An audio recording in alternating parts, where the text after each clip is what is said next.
स्कंदगुप्त शासन की सबसे बड़ी उपलब्धि उनका सफेद होने पर जीत प्राप्त करना और उन्हें प्रभावशाली तरीके से भारतीय उपमहाद्वीप से बाहर खदेड़ना था। दोस्तों नमस्कार, मैं अंकुर कुमार आज मैं आपके सामने गुप्त साम्राज्य के समय के ऊपर दूसरा वीडियो लेकर आ गया हूं।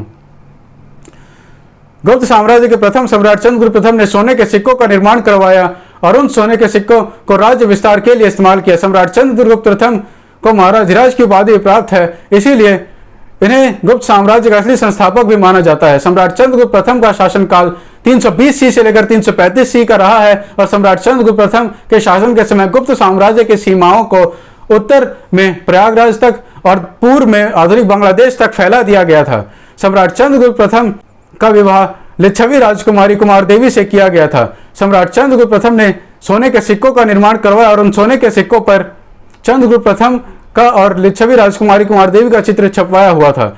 सम्राट चंद्रगुप्त प्रथम के शासन के बाद समय आता है सम्राट समुद्रगुप्त का। सम्राट चंद्रगुप्त प्रथम के पुत्र थे और सम्राट समुद्रगुप्त के शासन के समय गुप्त साम्राज्य ने सबसे ज्यादा विस्तार और प्रगति कर ली थी। सम्राट समुद्रगुप्त का शासनकाल 335 सी से लेकर 380 सी का रहा है और सम्राट समुद्रगुप्त को विक्रमादित्य विक्रमजीत की उपाधि प्राप्त है। इसके अलावा सम्राट समुद्रगुप्त को महाराजधिराज, कविराज और भारत का नेपोलियन भी कहा जाता है, जो सम्राट समुद्रगुप्त के जीवन के कीर्तिमानों को दर्शाता है। सम्राट समुद्रगुप्त के शासन के बाद नंबर आता है सम्राट समुद्रगुप्त के पुत्र सम्राट चंद्रगुप्त द्वितीय का। सम्राट चंद्रगुप्त द्वितीय के शासन के समय गुप्त साम्राज्य की सीमाओं ने सबसे ज्यादा विस्तार कर लिया था और उत्तर भारत में गुप्त साम्राज्य गुजरात तक फैला दिया गया था। इस समय गुजरात पर पश्चिमी क्षत्रपों का शासन था। सम्राट चंद्रगुप्त द्वितीय को महाराजधिराज चंद्रगुप्त विक्रमादित्य भी कहा जाता है। इसके अलावा चंद्रगुप्त विक्रमादित्य को भट्टारक और देवराजा जैसे नामों की उपाधियां भी प्राप्त है। सम्राट चंद्रगुप्त विक्रमादित्य का शासनकाल 380 सी से लेकर 415 सी का रहा है और सम्राट चंद्रगुप्त विक्रमादित्य के शासन के समय गुप्त साम्राज्य की सीमाएं शीर्ष पर थी और इस समय दक्षिण में गुप्त साम्राज्य की सीमाएं कर्नाटक तक, उत्तर में नर्मदा नदी तक, पश्चिम में कश्मीर से मध्य एशिया तक और पूर्व में बांग्लादेश तक फैला दी गई थी। सम्राट चंद्रगुप्त विक्रमादित्य का विवाह ध्रुव देवी और कुबेरा देवी से किया गया था। सम्राट चंद्रगुप्त विक्रमादित्य के 3 बच्चे हुए थे, जिनका नाम है कुमारगुप्त, गोविंद गुप्त और प्रभावती गुप्ता। सम्राट चंद्रगुप्त विक्रमादित्य ने अपनी बेटी राजकुमारी प्रभावती गुप्ता का विवाह वाकाटक साम्राज्य के राजा रुद्रसेन द्वितीय के साथ किया और वाकाटक साम्राज्य के साथ महत्वपूर्ण संबंध स्थापित किए। प्रभावती गुप्ता का राजा रुद्रसेन द्वितीय से 3 बेटे हुए, जिनका नाम है दामोदर सेन, प्रवर सेन द्वितीय और दिवाकर सेन। हालांकि राजा रुद्रसेन द्वितीय की 590 सी में मृत्यु होने के बाद प्रभावती गुप्ता ने 590 सी से लेकर 610 सी तक वाकाटक साम्राज्य का कार्यभार संभाला था। सम्राट चंद्रगुप्त विक्रमादित्य के दरबार के कवि और नवरत्नों में से एक कालिदास भी प्राचीन इतिहास में विश्व प्रसिद्ध हैं। कालिदास ने प्राचीन इतिहास में कई काव्य, महाकाव्य और नाटकों की रचना की है। कालिदास ने काव्य मेघदूत, खंड काव्य और कालिदास ने महाकाव्य कुमार संभव, रघुवंश, अभिज्ञान शकुंतलम और विक्रम और वर्षम की रचना की है। गुप्त काल के ही एक और महान ज्योतिषी, खगोल शास्त्री, एस्ट्रोलॉजर, एस्ट्रोनॉमर वराहमिहिर भी चंद्रगुप्त विक्रमादित्य के नवरत्नों में से एक रहे हैं और इन्होंने पंच सिद्धांतिका, बृहद संहिता और बृहद जातक जैसे ग्रंथों की रचना की है। पंच सिद्धांतिका एक संस्कृत ग्रंथ है और बृहद जातक उन 5 ग्रंथों में से एक है जिनकी रचना वराहमिहिर ने ही की थी। इनका नाम है लघु जातक, योगा यात्रा, बृहद संहिता और पंच सिद्धांतिका। इसके अलावा अमर सिम्हा, वररुचि और वेताल भट्ट भी गुप्त काल और चंद्रगुप्त विक्रमादित्य के शासन के समय के मुख्य कवि, लेखक और मुख्य सलाहकार रहे हैं। इसके अलावा गुप्त काल के समय में ही महान विद्वान, मैथमेटिशियन और खगोल ज्ञान के ज्ञाता आर्यभट्ट का जन्म भी गुप्त काल में ही 476 सी में हुआ था। आर्यभट्ट का जन्म गुप्त शासक बुधगुप्त के शासन के समय आधुनिक पटना में हुआ था और आर्यभट्ट ने सूर्य सिद्धांत की रचना की है। सूर्य सिद्धांत एक संस्कृत ग्रंथ है और इसमें अत्यंत महत्वपूर्ण ज्ञान है, जैसे कि चांद कितने समय पृथ्वी का चक्कर लगाता है, पृथ्वी और बाकी ग्रह कितने समय में सूर्य का चक्कर लगाते हैं और भी बहुत कुछ सूर्य सिद्धांत के 14 अध्याय में है।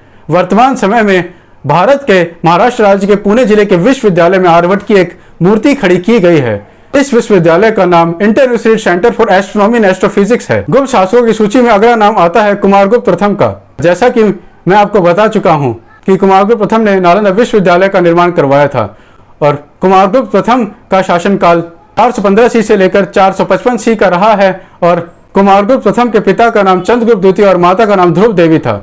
सम्राट कुमारगुप्त प्रथम को भी परम भट्टारक, परम द्वैत, महेंद्रादित्य और महाराधिराज ऐसे नामों की उपाधि से नवाजा गया है जो कि इनके जीवन के कीर्तिमानों को दर्शाता है और इन्हें एक महान शासक के साबित करता है। सम्राट कुमारगुप्त प्रथम ने आधुनिक महाराष्ट्र राज्य के छोटे से राजवंश त्रिकुटा राजवंश पर भी जीत प्राप्त की थी। सम्राट कुमारगुप्त प्रथम ने भी अलग प्रकार के सोने के सिक्के बनवाए और इन सोने के सिक्कों पर कुमारगुप्त प्रथम को एक शेर के ऊपर तीर चलाते हुए दिखाया गया है। इसके अलावा उन्होंने महेंद्रादित्य, श्री महेंद्र, महेंद्र सिंहा और अश्वमेध महेंद्र की उपाधि भी धारण की और कुमारगुप्त प्रथम द्वारा जारी किए गए सिक्कों पर ये नाम भी दर्शाए गए हैं। सम्राट कुमारगुप्त प्रथम ने आनंद देवी से विवाह किया और सम्राट कुमारगुप्त प्रथम के 2 बेटे हुए जिनका नाम है स्कंदगुप्त और प्रगुप्त। गुप्त साम्राज्य के अगले सम्राट स्कंदगुप्त बने और स्कंदगुप्त के शासन काल 455 सी से लेकर 467 सी का रहा और सम्राट स्कंदगुप्त के शासन की सबसे बड़ी उपलब्धि उनका सफेद हुणों पर जीत प्राप्त करना और उन्हें प्रभावशाली तरीके से भारतीय उपमहाद्वीप से बाहर खदेड़ देना था। सम्राट स्कंदगुप्त ने अपने शासन के दौरान 5 प्रकार के सोने के सिक्के जारी किए। ये राजा रानी प्रकार, छत्र प्रकार, सिंह हत्यारे प्रकार, घुड़सवार प्रकार, धनुधारी प्रकार के थे और सम्राट स्कंदगुप्त ने 4 प्रकार के चांदी के सिक्के भी जारी किए। ये बैल प्रकार, वेदी प्रकार, मध्यदेश प्रकार और गरुड़ प्रकार के थे। सम्राट स्कंदगुप्त के शासन के दौरान 9.2 ग्राम के सोने के सिक्के जारी किए गए। सम्राट स्कंदगुप्त के शासन के अंत होते होते गुप्त साम्राज्य के पतन की शुरुआत भी होने लगी और गुप्त साम्राज्य बिखरने लगा और गुप्त साम्राज्य के अगले सम्राट स्कंदगुप्त के भाई सम्राट पुरुगुप्त गुप्त साम्राज्य को बिखरने से बचाने में नाकाम हो रहे थे। दूसरी तरफ सफेद हुणों ने ईरान पर अधिकार कर लिया था और सफेद हुणों ने सम्राट स्कंदगुप्त के शासन के 30 सालों बाद एक बार फिर से भारतीय उपमहाद्वीप पर सम्राट तोरामणा के नेतृत्व में आक्रमण किया। इस बार इन्होंने गुप्त साम्राज्य की सीमा में घुसकर गुप्त सेना को बहुत पीछे तक धकेल दिया और गुप्त साम्राज्य को लगभग बर्बादी के कगार पर पहुंचा दिया। सफेद हुणों ने जीत के बाद लगभग 20 सालों तक मध्य भारत के बड़े भाग पर राज किया। हालांकि 528 सी में सौंदनी की लड़ाई में हुण सम्राट मीराकुला की सेना को गुप्त सम्राट नरसिंहगुप्ता, मालवा के राजा यशोधर्मन और भारत के कई राज्यों के राजाओं ने मिलकर हरा दिया और लड़ाई के अंत के बाद मीराकुला को बंदी बना लिया गया और इनकी हुण सेना को भारत से बाहर खदेड़ दिया गया। सौंदनी आज आधुनिक भारत के मध्य प्रदेश राज्य के मंदसौर जिले का शहर है। गुप्त साम्राज्य के आखिरी शासक विष्णुगुप्त साबित हुए जिन्होंने 540 सी से लेकर 550 सी तक गुप्त साम्राज्य का कार्यभार संभाला था और विष्णुगुप्त के शासन के अंत के साथ गुप्त साम्राज्य भी समाप्त हो गया। गुप्त सम्राटों ने 320 सी से लेकर 550 सी तक भारत के बड़े भाग पर राज किया और ये 230 सालों तक अस्तित्व में रहे। चलिए दोस्तों, अब गुप्त साम्राज्य के विघटन और अंत का कारण जान लेते हैं। गुप्त साम्राज्य के विघटन का कारण आगे के कुछ कमजोर शासक थे जो कि स्कंदगुप्त के बाद होने लगे। दूसरी तरफ गुप्त साम्राज्य के अधीन के कई छोटे छोटे और बड़े से बड़े राज्य और गांव थे जो गुप्त साम्राज्य के शासकों को कर देने से मना कर रहे थे और इन्होंने गुप्त शासकों को कर देना बिल्कुल ही बंद कर दिया था और इन्होंने अपने आप को स्वतंत्र भी घोषित कर दिया था, जिस कारण गुप्त साम्राज्य जो कि अब तक पहले से ही बहुत ज्यादा नुकसान झेल चुका था, अब इन्हें अपने ही राज्य में और भी ज्यादा नुकसान होने लगा और लोगों के बीच गुप्तों का प्रभाव और डर भी बिल्कुल ही खत्म होता जा रहा था। दूसरी तरफ ऐसा माना जाता है कि 6ठी शताब्दी की शुरुआत से ही, जो कि गुप्त साम्राज्य के अंत की शुरुआत भी थी, सती प्रथा को बहुत ज्यादा बढ़ावा मिला और सती प्रथा की शुरुआत भी माना जाता है कि इसी समय से हुई थी और औरतों की आजादी भी बहुत कम रह गई थी, जिस कारण गुप्त साम्राज्य का पतन और भी तेजी से होता गया। हाँ तो दोस्तों, ये सब कारण थे गुप्त साम्राज्य के पतन की। आज मैंने आपके सामने गुप्त साम्राज्य के बारे में बात की और उनकी शुरुआत और उनके शीर्ष और उनके अंत की भी बात की। तो दोस्तों, हमारा आज का वीडियो यही समाप्त होता है। हमारे इस वीडियो से आपको क्या सीखने को मिला हमें नीचे कमेंट्स में जरूर बताएं और अगर हमारा आज की वीडियो आपको अच्छा लगा हो, इस वीडियो से कुछ सीखने को मिला हो, तो प्लीज़ इस वीडियो को लाइक और शेयर जरूर करें।